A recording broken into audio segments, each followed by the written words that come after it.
One Zambia, one nation. A warm welcome to Zanis News with me, Sarah Michi. Top stories in the news. SADC member states agreed to eradicate cholera. Over 13,000 women in Wapula screened for cancer. The Department of National Parks and Wildlife urged to regulate domestication of wild animals. And Ministry of Youth, Sport and Arts proposes sports levy. The news in detail. President Hakainde Hichilema has disclosed that the Southern African Development Community, SADC, heads of state have unanimously agreed to eradicate cholera permanently. Speaking in Lusaka on Sunday after touring the National Hero Stadium, which is the National Cholera Treatment Center, the head of state says 9 preventive thematic areas have since been agreed upon in achieving this goal. Meanwhile, stakeholders in the fight against cholera, such as the World Health Organization and the British government, have commended government for stepping up efforts in the fight against the deadly disease, leading to a reduction in cholera cases. We have more in the following report. Cholera is an epidemic affecting several countries, especially in the southern region. So far, Zambia, Malawi, Mozambique, South Africa, Eswatini, Congo DR and Tanzania have active cholera cases, with Malawi recording the highest number of cases to the tune of 59,000. Zambia has recorded 17,169 cholera cases since the epidemic broke out on the 18th of October 2023. This has resulted in SADC leaders to join forces in permanently eradicating the epidemic at its extraordinary summit of the heads of states on the cholera situation in the region. We as SADC, working together in unison, will develop and implement a multi-sectoral cholera response plan that encompasses natural disasters and climate change effects taken into account, that effect on cholera, re-emergence of such a disease, in this particular case, cholera, to effectively control this disease so it does not spread across our national boundaries. The president, however, says Zambia can only move with its head high in the region if it can lead by example in eradicating the disease. We must lead by example. We must start by bringing cholera under control and kick it out from Zambia. The English British High Commissioner is here, saying the taste of the pudding is in the what? The English say the taste of the pudding is in the eating. If we want to claim that we can get rid of cholera in SADC, we should do it first here in Zambia, so we can go and say to the region that we have done it in Zambia. Can we do it in the region? Stakeholders in the fight against cholera, such as the World Health Organization and the British government, have commended Zambia's relentless efforts in the fight against the disease. The response has been absolutely tremendous. It has been quite humbling to see the way that the Zambian authorities, the Zambian public have responded to this crisis. And it's not just a short-term response, of course, but as the President was saying, there's a need for a long-term response as well. And me as representing the United Kingdom here in Zambia, along with all the cooperating partners, the UN family, the Americans, the Chinese, the EU, the Japanese and others who are firmly working with the Zambians here in order to respond under the Zambian leadership. As of Sunday, Hero Stadium, which had over 900 patients as of 10th January 2023, only had 65 patients. President Hakainde Hichilema has since been appointed as the regional cholera champion to spearhead the fight against cholera in the SADC region. Kalan Muchima, reporting for Zanis in Lusaka. The Investing in Africa Mining Indaba has opened in Cape Town, South Africa, with a call for African countries to work together towards harnessing the potential that lays in the continent's mining sector and improving the economy of the region. And President Hakainde Hichilema, who virtually joined South African President Cyril Ramaphosa, Democratic Republic of Congo, DRC Prime Minister Jean-Michel Sama Lukonde, and the more than 8,000 delegates, has reiterated government's commitment to making Zambia a reliable mining investment partner of choice on the African continent. We have details in the following report. Following government's dedication to improve the mining sector and delivering jobs and economic growth, President Hakainde Hichilema was invited as one of the key guest speakers at the 2024 Investing in African Mining Indaba, which has been held for the last 30 years. President Hichilema addressed the gathering virtually and reiterated government's commitment to make Zambia a reliable investment destination for the mining sector on the African continent. Stable and predictable mining, legal, regulatory, and fiscal regime, as we committed to you during the 2022 mining Indaba. We have made substantial progress in resolving the legacy issues. I mean the issues that we inherited when we took over public office at Mopani Mine and Konkola Copper Mines. We express our gratitude to International Resources Holding and Vedanta Resources for the combined $2.3 billion investment that they've committed to providing in order to fulfill the potential of these two national assets. The president also outlined Zambia's plans to encourage diversification in the mineral exploration sector.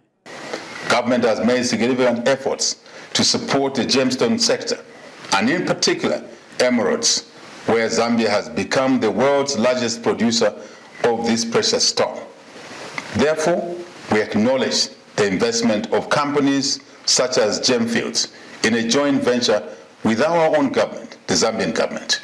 We would like to reiterate government's dedication to positioning Zambia's mining sector for future growth. And South Africa's President Cyril Ramaphosa underscored Africa's immense potential to become the energy transition powerhouse. The vast majority of the minerals that are key to global energy transition lie beneath the soil of the African continent, as you have heard my two brothers articulating earlier. These include manganese, iron ore, copper, cobalt, nickel, and the platinum group's metals as well. Africa has the potential to be the fulcrum of the global energy transition, with mining at its core.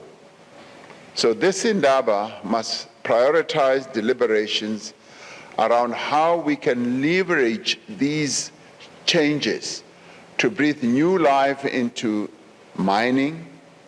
For the Democratic Republic of Congo, it was time to explain how the partnership with Zambia and the United States of America on production of electric car batteries. Have to maximize these opportunities through energy transition to make sure that it is a catalyst for socio-economic transition and prosperity of our populations. And this in conformity with the mining vision of Africa according to the 2063 African Union agenda. The 2024 Investing in African Mining Indaba is being celebrated under the theme, Embracing the Power of Positive Disruption, a bold new future for African mining. A minute of silence was also observed in honor of the late President of Namibia, who died yesterday. Michelle Lubinda for Zanis in Cape Town, South Africa. In Southern Province, Minister of Home Affairs and Internal Security Jack Mwimbu says he will engage his counterpart in the Ministry of Finance and National Planning, Dr. Situmbeko Musokotwane, on how best to dismantle outstanding arrears of retired officers in his ministry. Mr. Mwimbu says although the government has cleared most retirees, there is need to liquidate the small arrears such as repatriation, among others. He said this when he called on Chirundu District Commissioner Patrick Kasambila at his office.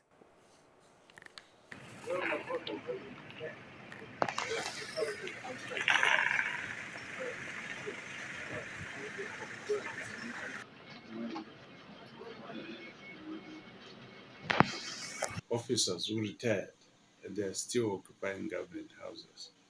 That is one issue that needs to be addressed.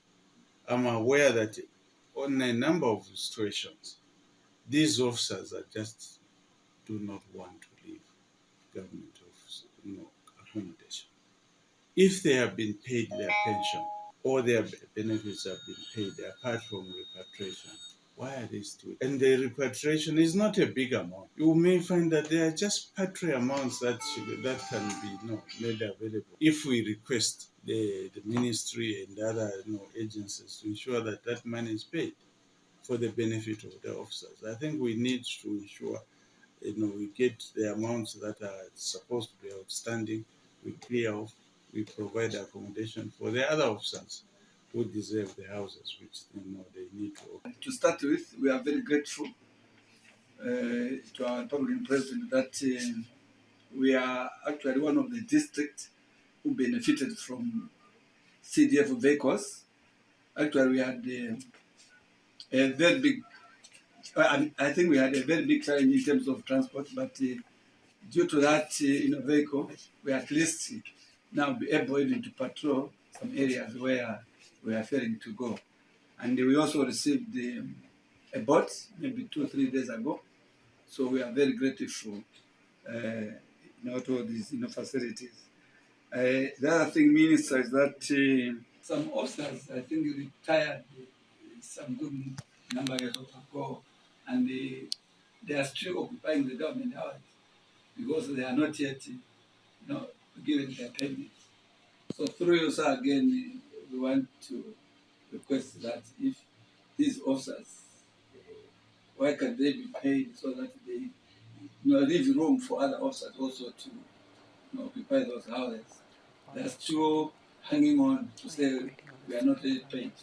Now, government has set aside over 9 million kwacha for the upgrading of the 71-kilometer stretch of the Monze-Nico Road from gravel to bituminous standard. Minister of Infrastructure, Housing and Urban Development, Charles Milupi, says the works are scheduled for April 2024. Kostak Mudenda now reports. This is Monze-Nico Road, a key economic road connecting Namwara and Monze districts in Southern Province. The road, which was initially worked on by the Zambia National Service to motorable levels, is now earmarked for upgrade to bituminous standards. Infrastructure, Housing and Urban Development Minister Charles Milupi, together with Southern Province counterpart Credo Nanjua, have inspected the road.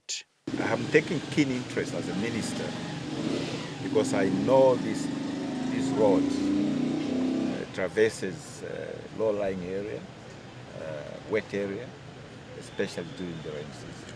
So we have to keep that in mind. And that is why the specifications has taken that into account. I'm sure in a number of areas is being raised. At the various levels of the road, whether it is from the bottom, the sub-base, the stone base, we use the right materials, we achieve the right compaction rates, we achieve the right thicknesses. As you have indicated, Honorable Minister, we are looking for a very quality road, quality works, quality service, high level of participation of our local people, as per the directive or policy of this new Dawn government with His Excellency President Hakainde Hichilema.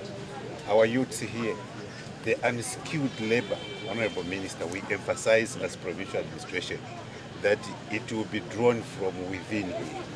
Chief Jongo and the area member of parliament have commended the government for financing the tarring of this road, which had been neglected for many years. The road has been neglected for some time, and we thank the new Dawn government for recognizing the people of Wengwa constituents, Monze, and the people of Namwala. This Monze-Nico Road has been something that has been on our mind. We found it when we were born, people saying this is an independent struggle road, it's not being taken care of.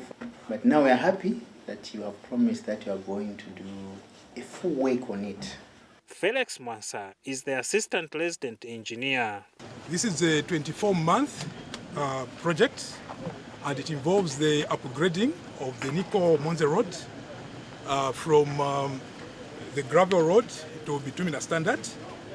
Costa Kimdenda, Zanis, on the Monze-Nico Road, Southern Province. Now, government has, through the Constituency Development Fund, CDF, equipped Siavonga District Hospital with non-medical equipment valued at 1.3 million kwacha. Siavonga Town Council Chairperson Given Kwapu handed over the equipment to the district hospital. We take a break. Stay tuned. kanti kolera kibutuku manyim. Kolera kibutuku bwa kusulula. Mutu yanani butuku bwa kolera utasulula ni kutaza. Mutu yakula butuku bwa kolera usulula mezi amfuta sina araisi aya kwa mutabani. Mukuliyo ukato kwa mezi mamubili bakingisa kufufulelwa. Mukuliyo ukona kutimela mwahala lihola zeli shumi kazepeli haiva asafumanili kalafo zambuwamu. Mutu ukona kuyambula choni butuku bwa kolera. Kunwa mezi asikakeniswa kapa kunwa mezi amasilamu. Kuchalicho ni mazo atezi masila kapa kuitusali apiso zetapisizwe ni mezi amasilamu. Kuchalicho zesika kwaelwa ni kuselezwa kwa linzinzimu. Kuchalicho zelobezi ilizeo alisikabukelezwa handem. Kuchalicho zelekisiwa mama kululum. Kuchalitolwana manicholo ni mulo zesika tapiswamu. Lukona chwani kuiselezwa kwa butuku bwa kolera. Kuvilisa mezi akunwa kapa kuvea mwateni chlorine. Mfutuma zelichoza mina pili musikali chakalem. Mukwaele lichoza mina kaufela kulisileleza kwa linzinzimu. Musike mwa chalicho za mama kululum. Mwitu seka limbalimba nako kaufela. Mi musike mwa itusa bikopo kapa mapepa amuyumba zemasilamu. Mubone kuli mutabani wala telwa mwaka limbalimbamu. Mubone kuli kalimbalimba kamina kakenile nako kaufela manicholo ni kukwaelwamu. Lingosale litakumina kuzwa kubalikolo la makete. Welcome back. Now, expectant mothers at Mshawa Rural Health Center in Chipangali District who were misplaced following the blown-off roof of the mother's shelter in November 2023 have been moved back to their space. This is after Area Member of Parliament Andrew Lubusha funded the rehabilitation of the shelter. We have more in the following report. As the rainy season progresses, Eastern Province, like the rest of the country, is recording incidences of damage to key infrastructure. In Chipangali District, the mother's shelter at Mshawa Rural Health Center was not spared as the roof got blown off. This happened at a time when resources under the disaster component of the constituent development funds were already exhausted, a situation that compelled the area member of parliament to personally respond to the plight of these mothers. It was such a sad situation that our expectant mothers were actually in the corridors as they were waiting to deliver. So we deemed it fit, especially that we had already utilized our CDF allocation and disaster component. So I took it upon myself as Member of Parliament to ensure that we give this job to a contractor and equally fund it so that our expectant mothers can have shelter again. We've got quite a large number of patients as well as expectant mothers who deliver from here. Over 100 villages. And if you look on your right-hand side, you'll notice another mother's shelter that I'm building in my personal capacity to mitigate the challenges that our expectant mothers have been facing here. With smiles on their faces, these mothers are happy to get back to their space. So hapa tuliyamikira ndati mali wavutika timakhala mbali mwa mtengo mwa kuphikira mwamene muja vura ikarokwa tilikhale tichoka muja tienda mkliniki. Ma challenges yamene tezopezeka nayo pano after mtenge wavumbuka tezopezeka kuti konkhala kwene kuzekhala kulibe ero banthu opapa tonse tezozulana mkati muja kusako kuti munkhale. So yapa tamva bwino after imomweka ko mtenge kokuti tezeko posta chinji konkhala. Abigail Kashweka reporting in Chipangali District. In a related development, government has embarked on the construction of a maternity annex using the 2024 Constituency Development Fund, CDF, in Sinafala area of Gwembe District. Gwembe District Commissioner Kilion Chikandola says the annex will enhance the provision of maternal care in the area. Jole Hanine has the details in the following report. In a quest to provide quality health services in Gwembe District, an amount of about 741,000 has been allocated through the Constituency Development Fund, CDF, to build a maternity annex in Sinafara. Gwembe District Commissioner Kilion Chikandola said the facility will assist not only Sinafara residents but also people from neighboring areas. We are currently constructing a maternity annex. Yes. So on that one, at least people are there, they're on the ground, they are doing the work, although they are at the box level. That's where that's what they are doing currently. So for this one, I think it will cut a lot of people who are surrounding Sinafara. I'm sure because of this one, I'm sure people will be assisted so much because all along they've been going to Jaboma, maybe to Munyongwe or Gwembe district. That's where they were referred to. Let me say I'm pleased because the new government is doing their job. Area Councillor Desmond Sianimba is pleased the Maternity Annex is being constructed by locally based builders. They have benefited a lot, they have found jobs. We are using local people, builders, and there are people that are working, some are felling sand from far places. So it has benefited us more. We really appreciate it for what the government has done. Village headman and other local residents are delighted with the development.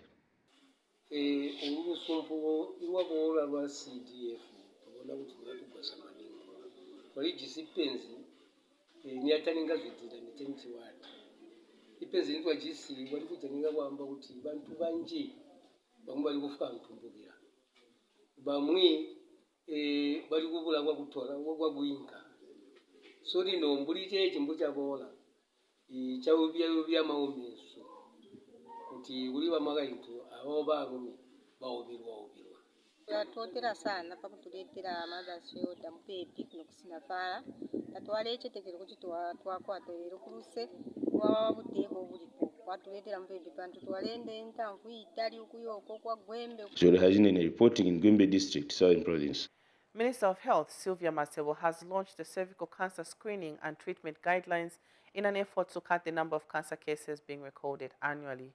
In a speech read on her behalf during the national commemoration of the World Cancer Day by Southern Province Minister Credo Nanjua, Ms. Masebo says the highest burden of cancer in 2023 came from cervical cancer with 3,161 new cases. And in a related development, Mansa Mayor Njeko Musuko has held the Ministry of Health through the Luapula Provincial Health Office for its strong collaboration with various cooperating partners towards strengthening health systems. And Provincial Cervical Cancer Coordinator Lucas Tembo has disclosed that the province has since last year screened 14,754 women. Speaking in Mansa when he officiated at the World Cancer Day tribute, the Mansa Mayor says owing to the need for strengthened public health promotion messages that aim to prevent specific risk factors of cancer, a multi-stakeholder approach is cardinal in the effective address to cancer concerns. Mr. Musuku says the existing collaborative efforts underscore the strides that government has made in providing quality health services. The uncle to Josephat Lungu of Pemba village in Chipangali district, who recently died from a snake bite, is appealing to the Department of National Parks and Wildlife DNPW to regulate the domestication of wildlife animals. Milward Banda stated the need for the DNPW to investigate the matter, which has become common in this area for people to tame snakes in a traditional way. Mr. Banda noted that domesticating wildlife animals should only be acceptable when one has a permit from the authority. He has told Zanis Lusaka that if not urgently addressed, lives will continue to be lost just like that of his nephew. Mr. Banda has also charged that those involved in the catching of dangerous snakes like the one that caused the death of his nephew should be brought to book by the law enforcement officers. He further called on the people of Chief Chukwue's area to respect tradition and cultural practices so that they are not brought to public disrepute. And in Northern Province, on a sad note, 3 people have died after they were swept by water following a heavy downpour in Kasama district over the weekend. Kasama District Commissioner Elizabeth Goma, who went around the district to check on the damages left by the rains, has described the situation as sad. Japhet Mukondia has the rest of the report. Kasama District in Northern Province has in the last few days received heavy downpours, and this has had devastating effects on both infrastructure and humans, resulting in the death of 3 people. Kasama District Commissioner Elizabeth Goma, who went around the district to check on the damage caused, is saddened by what she found. About 42 households, the mass destruction was done in the home. Water went in there, destroying all the food stuff that people have had, and it was really bad, which has also left, we've lost some lives. About 3 people died. 3 people died. We are yet to confirm because other people were saying even there are some children that went missing. So, but at the moment, we've lost about 3 people, adults. Yeah, a caution to our people when it is raining, kindly stay indoors. Don't move to run away from the rains. The rains has also damaged houses, making people homeless. Some of the affected families are calling on well-wishers to come to their aid. Ubusanso tukwete bwanfula ero ine nali sanso pepi fenokufo bane beba ishile mpokololako mungande fyonse na fyonaika ifya kulya nshikoete mala shobunga fyonse fenemina nimpoto shadisendwa nomba efo twala chitefi ubuteko na buroreke shepo batwafwe muno muchibote amenshi yachimuingirira nobunga bwaya konsa apa palifi apa nga namumona nefipuna fili pansi filifefi ekelefe mufipuna nafibomba apa akulala ponse konse okufimasuwa nafile pauka. 3 people died after they were swept by water and their bodies were retrieved, while a team of divers from the Zambia Police and Fire Brigade are still searching for some bodies believed to be missing. Reporting for Zanis in Kasama, I'm Jafet Munkondia. Further a sad report. We continue with the news. Northwestern Province Development Council of Elders Secretary Kenneth Kapata has expressed concern with the continued poor performance of grade 12s in the province. Mr. Kapata has wondered why the province has consistently come out on last positions when government is doing everything possible to improve the learning standards for pupils across the country. Province ranked 9th position in 2023 grade 12 examination results from the 10th in 2022. This has raised concerns among stakeholders who have wondered the continued poor performance. We want to see better results. Right? There's a leeway. People have been given a leeway to build schools. If pupils are traveling long distances, for us in the province to be second from the last is very, very unfortunate. For us as Northwestern Province Council of Elders, we're not happy with what has happened. What reasons can they advance that have made these results to be bad? The provincial education officer acknowledges the concern. Whilst there was this low performance, there is actually a slight increase from the previous year. Let me state that in 2022, Northwestern was at 45.280%, and then we were at number 10.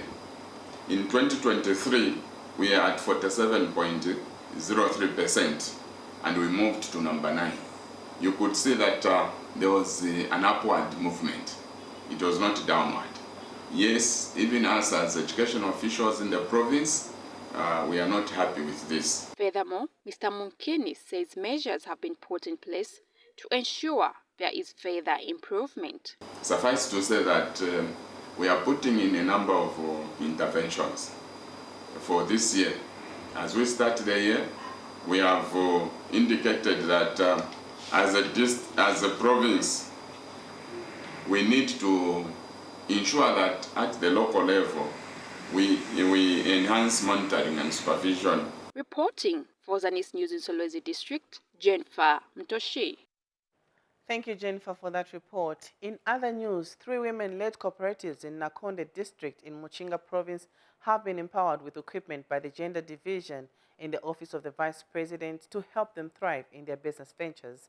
Gender and Development Director Henry Nkoma handed over the equipment to the 3 cooperatives in Nakonde.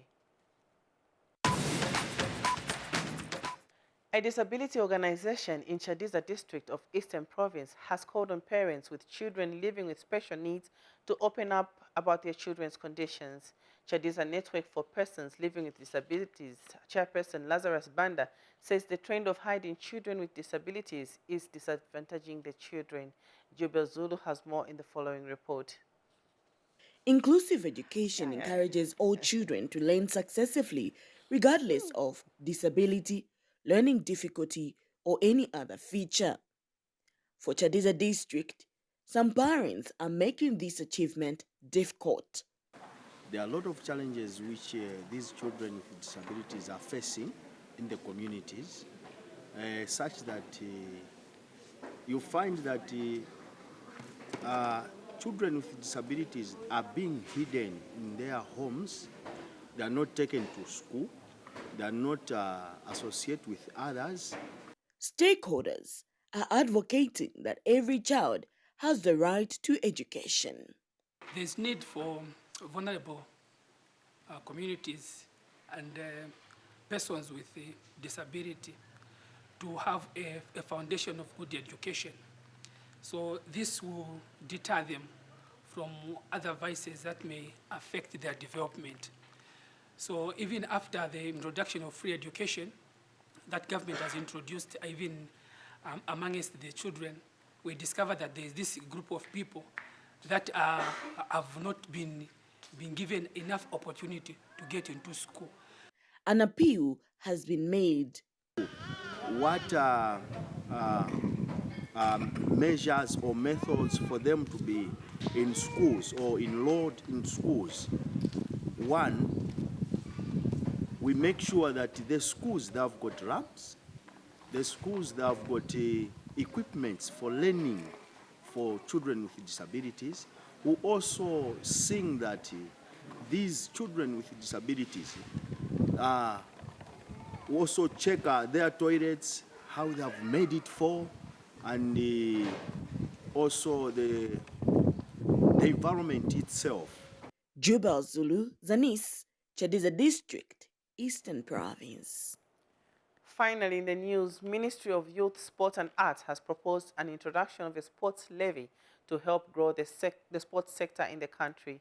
Speaking during the draft sports policy review meeting, Ministry Acting Chief Planner Audrey Hampekema says sports has the potential to contribute to economic growth if well exploited. Ms. Hampekema has stated that the proposed fee will be channeled towards the construction of sports facilities and purchase of equipment, among others. She has explained that the lack of sufficient financial resources to the sector has contributed to the stunting of the sector. Meanwhile, the ministry has also proposed financial management training for all sports personnel to enable them manage their lives after active sports. And that sporting item brings us to the end of the news, but before we go, we have a recap of stories that made headlines. SADC member states agreed to eradicate cholera. Over 13,000 women in Wapula screened for cancer. The Department of National Parks and Wildlife urged to regulate domestication of wild animals. And Ministry of Youth, Sport and Arts proposes sports levy. And that concludes this edition of Zanis News. Thank you so much for joining us. And on behalf of the entire production team, it's goodbye and God bless.